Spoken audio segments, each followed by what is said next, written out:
Planning to buy your first home in 2025 in Halifax? Here's the truth. It's not going to be easy.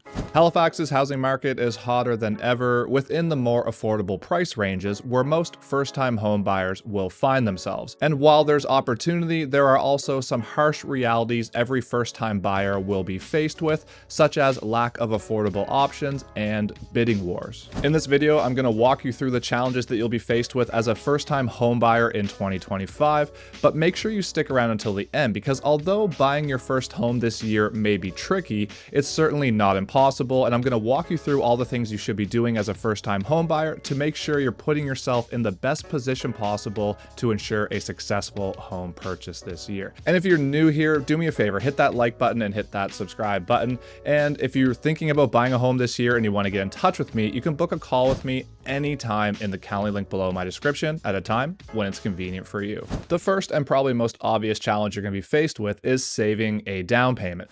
While our home prices are a lot less expensive here in Halifax compared to some of the other major cities across Canada, our home prices do continue to rise. And if you combine that with the overall high cost of living in Halifax, saving a down payment can feel impossible.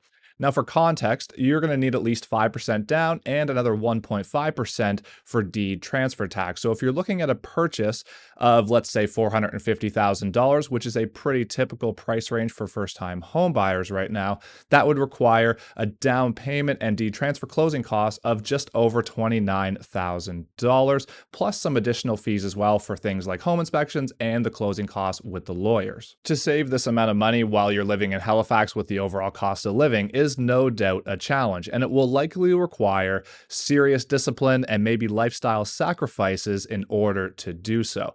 Now, if you can qualify for a mortgage, but you simply have no way to save a down payment in a reasonable amount of time, you may qualify for the Nova Scotia Down Payment Assistance Program. This should be discussed in great detail with your mortgage broker because although you may qualify, maybe it is not the greatest thing for you to do, but it really depends on your overall financial situation. So this should always be discussed with your mortgage professional.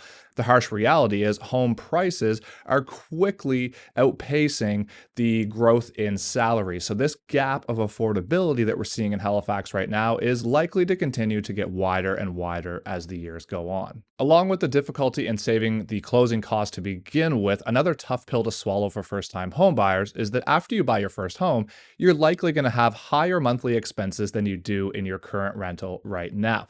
Oftentimes when people are thinking about buying a home, they're looking at mortgage calculators online and just putting the purchase price they think they can qualify for in there. But there's so much more to consider. You have home insurance, you have property taxes, you have utility bills, you have maintenance fees as well, which can rack up very quickly, especially in a $400,000 house in HRM. So oftentimes after you buy your first home, it's going to cost you more in terms of your monthly payments than you're paying in your rental right now, especially if you're in a rental for quite some time that's maybe protected by the rent cap, so your overall rent amount per month is low. But at the same time, it's all relative because in your rental, you're not building any equity, so that should be something that you're factoring in as well. Because of all these financial implications when you're purchasing your first home, sacrifices are pretty much inevitable. Now, this could be things such as the location, it could be the overall finish level, or it could be the size or property type. And oftentimes for first-time home buyers, it's some kind of combination of all of those things. But just remember, your first home doesn't have to be your forever home,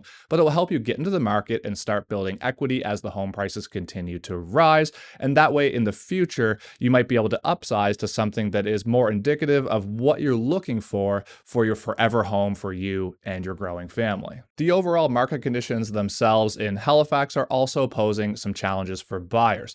So within the affordable price ranges that most first-time home buyers will be looking in, let's say $500,000 and under, we're in a seller's market. We're working with less than 2 months of listing inventory, meaning there is a lot more demand than the supply that we currently have.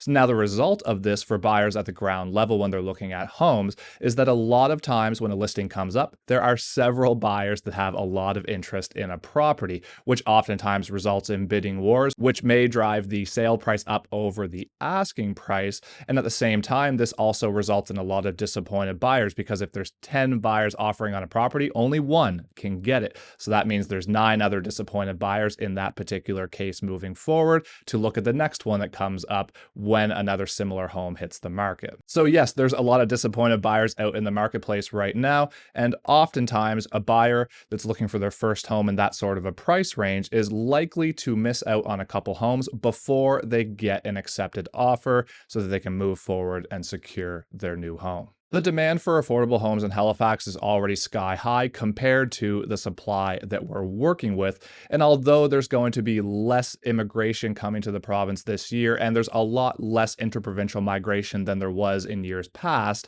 we are still seeing a lot of changes coming this year that may fuel even more demand in 2025. The interest rates have been dropping, and there's recent changes to the mortgage rules, which will help more buyers qualify for a mortgage.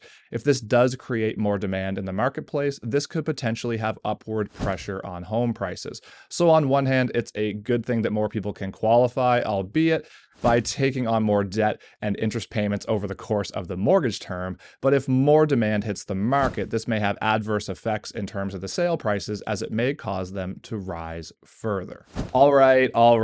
Let's say that's enough of the bad part, and let's talk about how you can overcome these challenges to ensure a successful home purchase in 2025, if I haven't scared you half to death already. First things first, you need to set realistic expectations. You're not likely to get everything on your wish list, so you should sit down and make a real list about your needs and your wants. And if you talk to a realtor, they should be able to help you in terms of setting expectations for what is actually possible within your budget. If you want to live downtown, but that's not in the cards, what is the next kind of neighborhood that will align with your needs and wants and that will work for you to buy your first home?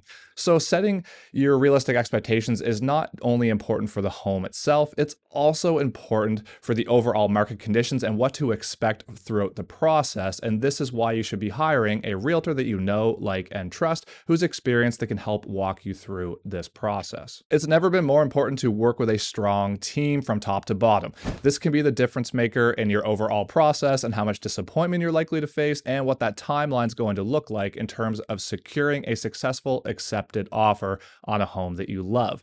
Make sure you hire a great realtor who's knowledgeable and experienced. Make sure you're hiring a good mortgage broker who can get your approval done quickly and you know their pre-approval is solid. Make sure you hire a thorough home inspector who's going to do a great job for you. And make sure you have a knowledgeable lawyer to close the deal who's going to look out for you and your best interest. And if you don't have access to those contacts, that's no problem. If you hire a good realtor, think of us as the middleman who's going to be your networker for your home purchase.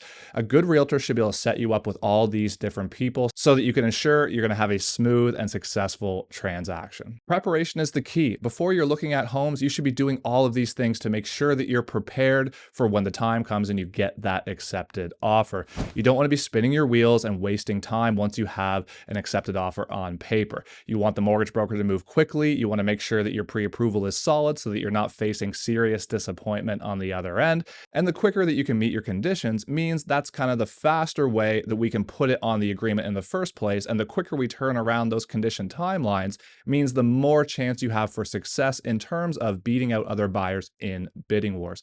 So this is extremely important to have all your ducks in a row. It's also going to make the process a lot less stressful, which is extremely important in this tough seller's market at these affordable price ranges. And finally, you want to make sure you're looking at homes that are realistically going to sell in your budget. So I'll give you an example. If your budget is $450,000 and you're constantly looking at homes that are listed at $449,900, and those homes are constantly getting multiple offers in terms of bidding wars, they're likely to sell over the asking price, meaning that home that's listed at $449,900 may not actually be in your price range, even though it's listed at a number that you could in theory afford. This may vary depending on what you're looking at in terms of size, style, and neighborhood. So depending on the market in the areas that you're looking in, you may want to adjust your search parameters accordingly. So in other words, in some markets, yes, maybe a 449.9 listing is not typically selling over the asking price, but in other markets, it certainly is. So that's something that you should be discussing with your realtor,